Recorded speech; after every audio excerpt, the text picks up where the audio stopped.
যে স্বাধীন দেশের নাগরিক, আমরা যে স্বাধীন দেশের নাগরিক, এটা ভাবতে আমার এখন লজ্জা লাগতেছে। কতটা নত জানু আমরা হলে এরকম আমাদের উপরে অত্যাচার করতে পারে, কতটা নত জানু হলে। ভারত আমাদেরকে আক্রমণ করলে আমরা 1 মিনিটও টিকতে পারবো না, একদিনও টিকতে পারবো না, 2 দিনও টিকতে পারবো না। এই একটা হীনমন্যতা আমাদের মধ্যে কাজ করে। তো আমি মারুফ রাজু ভাই আপনাদেরকে বলবো, আপনারা যারা এক্স আর্মি অফিসার আছেন, আপনারা সামরিক দৃষ্টিকোণ থেকে দেশের মানুষকে সজাগ করে তুলুন। আমার প্রথমত প্রশ্ন হচ্ছে, প্রশ্ন না জানার জন্য যে কেউ উত্তর দিলে চলবে, যে সীমান্তরক্ষী বাহিনী থাকতে ইউনিয়ন পরিষদের চেয়ারম্যান কেন মাইকিং করলেন? তাহলে সীমান্তরক্ষী বাহিনীর চাইতে কি বেশি নিউজ এই ইউনিয়ন পরিষদের চেয়ারম্যানের কাছে আছে?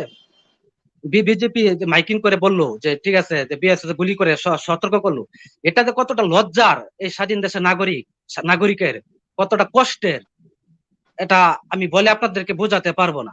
আজকে বাংলাদেশ সরকার কতটা নতজানু হলে এইরকম পরিস্থিতি মোকাবেলা করতে হয় বাংলাদেশের জনগণকে, বাংলাদেশের নাগরিককে। আমার কথা হচ্ছে এনামূলক মনির ভাই, সরকার যেভাবে ক্ষমতায় আছে থাকুক না কেন, আমাদের বাংলাদেশটাকে অত্যন্ত সুরক্ষা দিতে পারে। বাংলাদেশের সীমান্ত, আজকে বাংলাদেশের সেন্ট মার্টিন নিয়ে যে কথাগুলো হচ্ছে, এই দেশটাকে তো অত্যন্ত সুরক্ষা দিতে পারে। আমি ফরহাদ স্যারের কাছে জানতে চাই, এই সংকটময়, এই সমস্যার ময়ে আপনি মনে করেন কিনা জাতীয় ঐক্যের কোনো প্রয়োজন আছে কিনা, আর আপনার সরকার এটা নিয়ে কোনো ভাবতেছে কিনা, বা ওনাদের কোনো আলোচনা আছে কিনা, আপনি কি জানেন কিনা যে এরকম আমাদের উপর তাক করে আছে, আমাদের উপর এরকম মাইকিং করে সরাচ্ছে? এটা লজ্জা যে কতটা আমার লাগছে, কতটা কষ্ট লাগতেছে।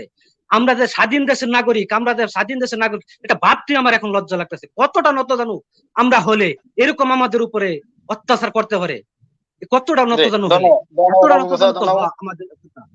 ধন্যবাদ সকলকে। আমি কি আবু মুসা সাহেবের একটা প্রশ্ন করেছে, গুরুত্বপূর্ণ করেছেন, এটার উত্তর দেই তাহলে? না, সবার প্রশ্নগুলি নিয়ে নি, তারপরে আপনার সময়টা একটু উত্তরটা দিন, তাহলে আমাদের সময়। ঠিক আছে, ঠিক আছে। জি, আব্দুর রহিম আনমিউট করে প্রশ্ন। হ্যালো, আসসালামু আলাইকুম।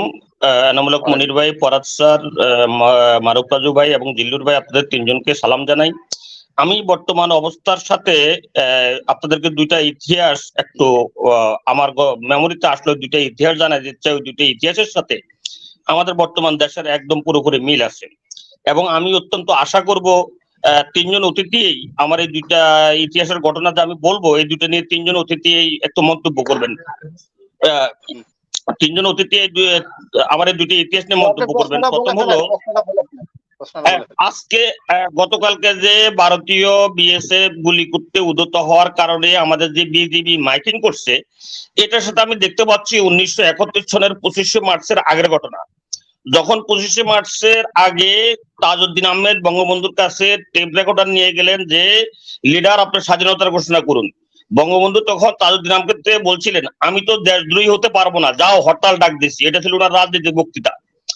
আর যখন 25শে মার্চ কালো রাত্রিতে পাকিস্তানি হানাদার বাহিনী বাংলাদেশিদের উপরে ঝাঁপিয়ে পড়লো, তখন তৎকালীন একজন মেজর, একটা বেঙ্গল রেজিমেন্টের একজন সহ অধিনায়ক, উনি ওনার অধিনায়ককে হত্যা করে ক্যাপ্টেন অলির নেতৃত্বে উনি যে দুঃসাহসিক কথা বলছে সেটা হলো উইলি বোর্ড।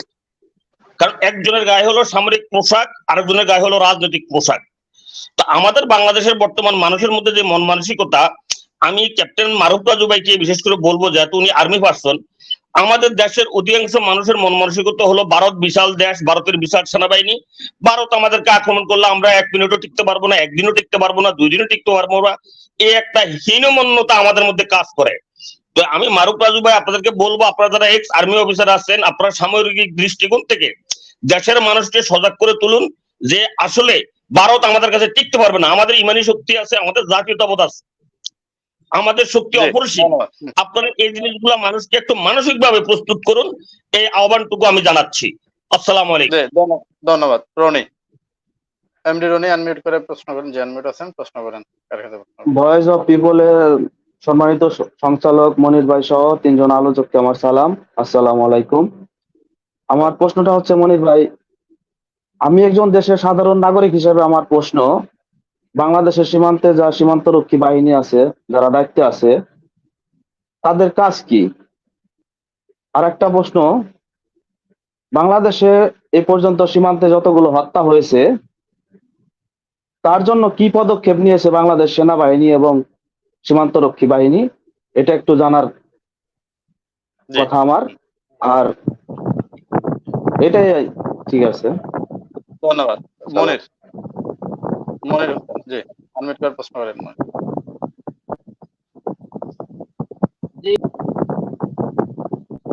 সম্মানিত দেশের তিনজন বিশিষ্ট ব্যক্তিত্ব, আসসালামু আলাইকুম। আজকে আমার প্রশ্ন হচ্ছে 1978 সালে জিয়া রহমান প্রশাসন, 92 সালে খালেদা জিয়ার প্রশাসন যদি মিয়ানমারের বিরুদ্ধে শক্তিশালী ভূমিকা পালন করতে পারে, তাহলে বর্তমান সময়ে কি এই সমস্যা হইলো যে আওয়ামী লীগ শক্ত কোনো অবস্থান নিতে পারছে না, যেখানে পদুয়া, রুমারি এবং নাফ সীমান্তে তৎকালীন বিডিআর প্রধান মেজর জেনারেল ফজলুর রহমান সাহেব বলিষ্ঠ ভূমিকা পালন করেছেন। তাহলে এখন কি সমস্যা হচ্ছে বিডিআর, যে এরা ভূমিকা পালন করতে পারতেছে না? আর দ্বিতীয় কথা হচ্ছে, মালয়েশিয়া শ্রমিক রপ্তানিতে 24,000 কোটি টাকার দুর্নীতি হয়েছে, যেখানে আওয়ামী লীগের 4 জন এমপি জড়িত। এই বিষয়ে কেন কেউ কোনো কথা বলতেছে না? আমার প্রথমত প্রশ্ন হচ্ছে, প্রশ্ন না জানার জন্য যে কেউ উত্তর দিলে চলবে, যে সীমান্তরক্ষী বাহিনী থাকতে ইউনিয়ন পরিষদের চেয়ারম্যান কেন মাইকিং করলেন? তাহলে সীমান্তরক্ষী বাহিনীর চাইতে কি বেশি নিউজ এই ইউনিয়ন পরিষদের চেয়ারম্যানের কাছে আছে? উনি কিভাবে নিউজটা পেলেন যে গোলাগুলি যে কোনো মুহূর্তে গুলি হতে পারে? এটা তো আগে জানার কথা ছিল হচ্ছে সীমান্তরক্ষী বাহিনী, কারণ এপাশে প্রশিক্ষিত বাহিনী, ও পাশেও প্রশিক্ষিত বাহিনী। এই প্রশিক্ষিত বাহিনীর বাইরে গিয়ে একজন ইউনিয়ন পরিষদের চেয়ারম্যান কিভাবে এটা লক্ষ্য করলেন এবং বুঝতে পারলেন যে যে কোনো মুহূর্তে বিএসএফ গুলি করতে পারে? আর বিএসএফ যদি গুলি করেই, তাহলে আমাদের বর্ডার গার্ড কি করতে আছে? তারা কি রুখবে না সেটা? আর যদি তারা রুখতে না পারে, তখন তো তাদের কথা ছিল তারা মাইকিং করবে যে আমরা এখন পারতেছি না, আপনারা নিরাপদ স্থানে চলে যান, এমনটা বলার কথা ছিল। এটা এটা একটু উত্তর দেবেন। আর দ্বিতীয়ত, এই যে সেন্ট মার্টিনে আজকে খাদ্য বোঝায় এবং সবজি বোঝায় একটা জাহাজ গেছে, এবং যে রুটে প্রতিদিন যায় সেই রুটে যেতে পারেনি। এই আপনার নৌ পুলিশ এবং বিজিবির পাহারায় সে জাহাজটা গেছে অন্য একটা রুটে, অর্থাৎ প্রতিদিন যে রুটে যায় সেই রুটে যাওয়ার সাহস পায় নাই।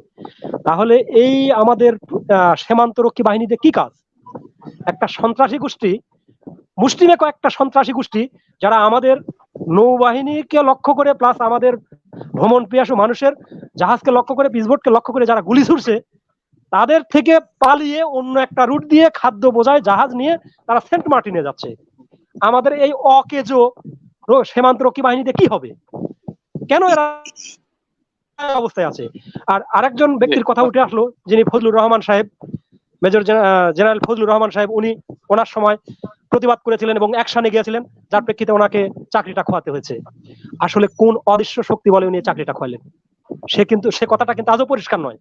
অনেক টকশোতে ফজলুর রহমান সাহেবকে এ কথা বলতে শুনেছি, কিন্তু কেন ওনার চাকরিটা গেছে এটা কিন্তু উনি পরিষ্কার করেননি। আসলে কি বিষয় গেছে? উনিও কি আতঙ্কে আছেন? এই কথাটা প্রকাশ করা যাবে না? আমরা জানতে চাই।